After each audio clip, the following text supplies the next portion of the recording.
Peter Mandelson was flashing a politician's smile until he met Layla Dean.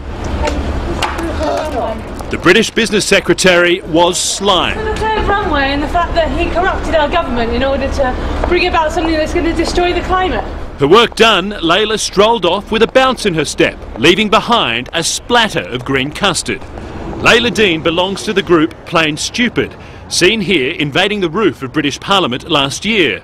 Humiliating Peter Mandelson is the latest tactic to fight government plans for a third runway at Heathrow Airport.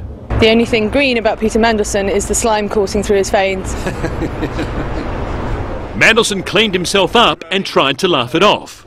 We need to get back onto the positive stuff, I think, about the future of our economy and not bother too much with adolescent protests. Even the British Prime Minister tried to get a joke out of it. And if anybody doubted the greening of Peter Mandelson and his willingness to take the green agenda on his shoulders, we've seen it in practice on our television screens already this morning.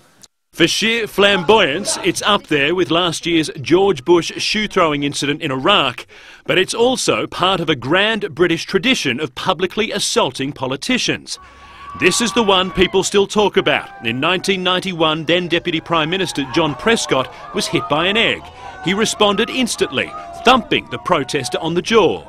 3 years later, former Prime Minister Tony Blair was targeted with flour bombs while speaking in Parliament. Order, this House is now suspended. More flour was spilled back in 1995 against Conservative politician Brian Mawhinney. And here's another former minister getting roughed up. It was Claire Short. The issue was Iraq. Now Peter Mandelson joins the list.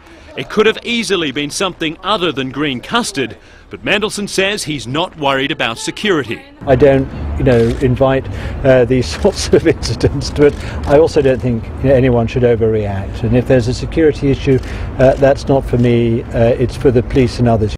A colourful argument. Democracy, British style. Phil Black, CNN, London.